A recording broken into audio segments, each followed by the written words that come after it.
Crap, that was heavy.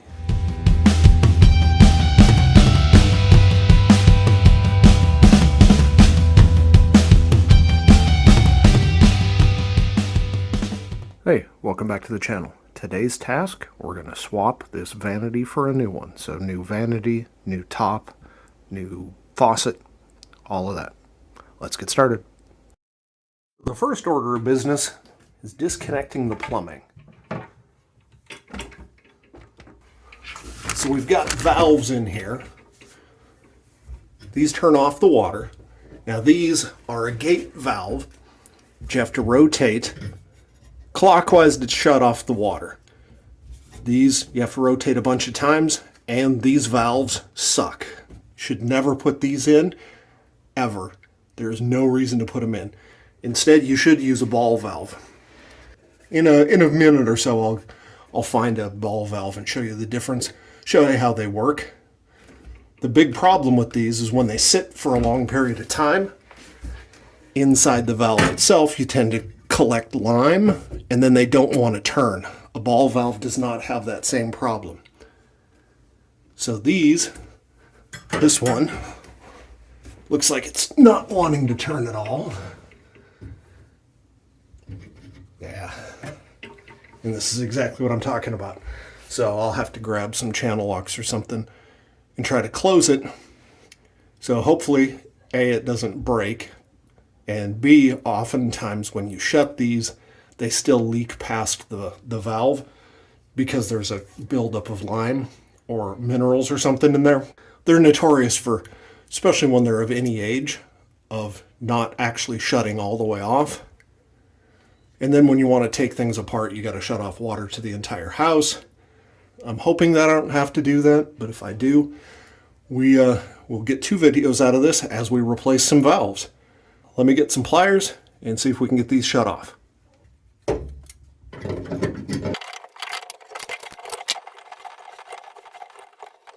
That wasn't too awful. It started to drip right here. We'll see when I take these off if it actually is fully closed.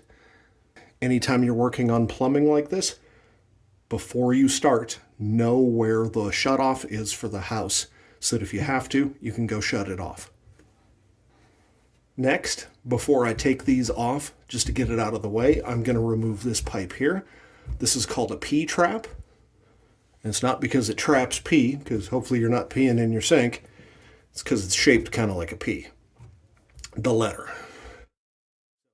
Basically, it holds water. Here, let me show you it a little better. Water drains down and comes into here, and this holds water in it at all times, and it keeps sewer gas from coming from this line back up through the sink. So it basically provides an airlock. So this is full of water. So again, you need to know that a bucket or something underneath here, because when I disconnect this, there's going to be some water that comes out of this.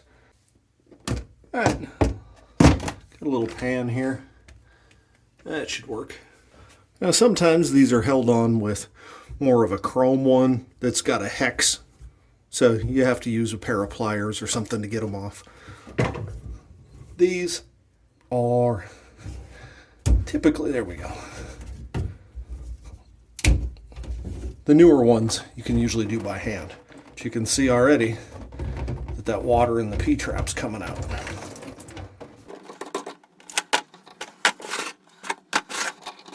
Keep track of things like these sealing rings.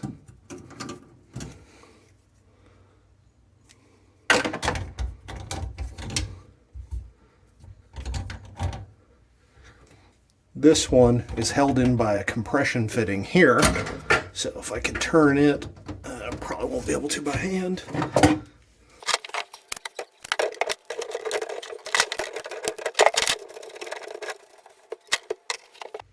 Now, remember I had said that the P-trap prevents sewer gas from coming out of there.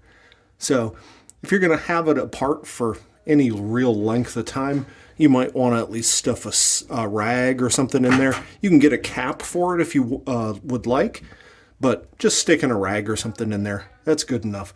Basically, just trying to keep the smell out.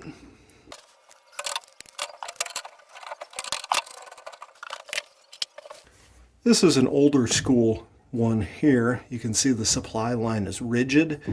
This one is chrome, but it's probably chrome covered copper. Oftentimes they'll also just be straight copper.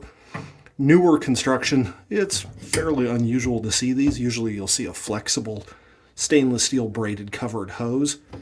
The reason for that is they're easier to put in. And in fact, when I replace these, that's likely what I will go with, just because these are a little bit more of a pain to put in. Now, you might wonder what's the best tool to use for removing and even putting these on. I would not use a wrench. In order of preference, I'd use these guys. They've got a smooth jaw here, so they don't mar things. These ones actually grab really well. It's a Knipex Raptor. They're also not cheap. Another option are these guys, but again, these are a Knipex set of pliers. But again, these are not cheap either. Good old channel locks. These work really well.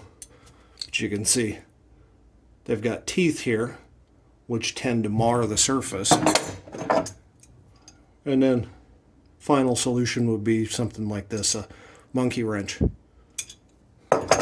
Any of those will work. Now I'm not seeing any dripping from here, so these valves actually did fully shut off. That's surprising to me and great. Here's an example of the valve I was talking about. This is a quarter turn. It's called that because quarter turn to turn off, then quarter turn to turn back on. This one's a 90 degree, so it's not a ball, but it works really similar. If you look down in there, you can see there's a hole that goes through, and this has a barrel, that gray thing. And it's kind of hard to see, but deep down in there, there's a hole that goes that way. And when I rotate this, you can see the hole just rotates to 90 degrees. And it's closed, off and on. Real simple. Straight through ball valve. It's a ball with a hole drilled all the way through it. And when you turn it 90 degrees, the hole no longer lines up. If you look at these crappy gate valves, however, water comes in here, comes out here. And this one's really seized up. But you can see, oh, man. Yeah, as I tighten it, this stem moves down and it closes against a seat down at the bottom here. The only advantage of these is they're serviceable. Oh, maybe if I can get it back apart, I'm going to show you why these suck so bad. But see all that? You get all that lime buildup in there. And these threads no longer want to turn. And it's got this rubber seal that this goes down against the seat down in there. And what happens when you get a bunch of lime is you close it up and that lime gets between this rubber and the seat down in there, and therefore it just doesn't seal. You get all of this buildup, and then it's really, really hard to turn them. These, generally speaking, are garbage. Take a look. The plumbing for this, these supply lines, and this drain were sticking out of the wall when they put this vanity in, and that's all there was. Those were just sticking out. The water was shut off to the building. And I know this because this valve here and the knob and this ring, let's see if I can get under here. Let me find some light.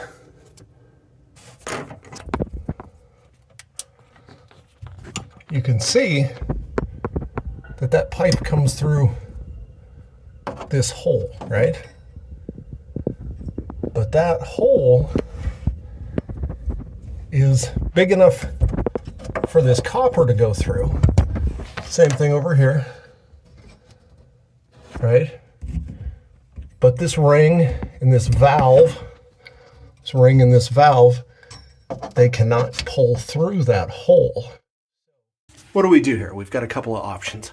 Number one is I could remove the valves, and yeah, probably not. It's going to be hard because this was probably cemented on there. So I could remove the valves and maybe cut that off. None of that's going to be fun. It would require turning off water to the whole house. It's going to suck. The second option is enlarging these holes so that you can pull through. To make it a little easier to get at that stuff, and just because of the weight, I think I'm going to take the top off of this. Now the top is usually glued down with silicone or something along those lines. So if we get down under here, oftentimes you can see it in the corners. I don't see any indicator that it's on here, but it's definitely on with something. It is worth noting here, look at this. Like I said, that flashlight here. See right here? There's a couple of nails. Those are holding it to the wall. And then over on this side, I've got another one. So those nails are preventing me from pulling it back out. Those, I think, go into a stud. Alright, so I've changed my mind on exactly how I'm going to attack this. I'm going to take this mirror off first. It's held on with these fasteners. It just unscrews there. And then you can see it's got this screw that will just take a slotted head screwdriver and turn those. It's got 4 of them around the perimeter here. I'll take those off, and then this mirror will come out, and then I can worry about pulling this top off. I'll be a little less concerned about breaking the mirror. You can see how this screw works. Goes into some sort of an anchor back there. Then it has internal threads here that this decorative cap screws into. I'm sure it was the height of fashion in 1985.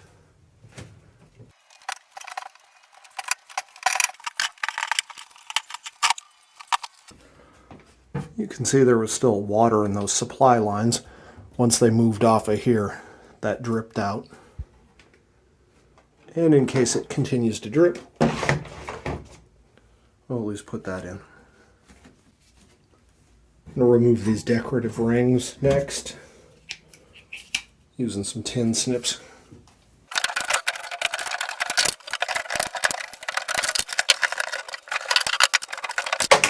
This will probably fit through that hole.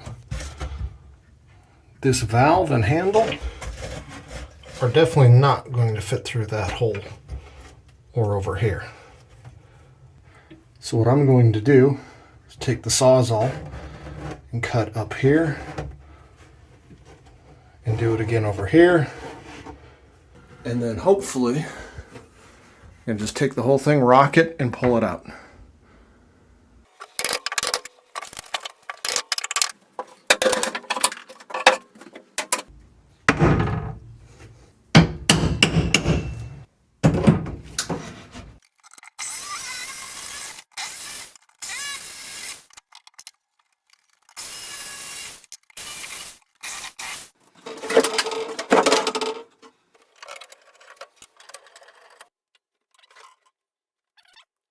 You always find fun when you're remodeling.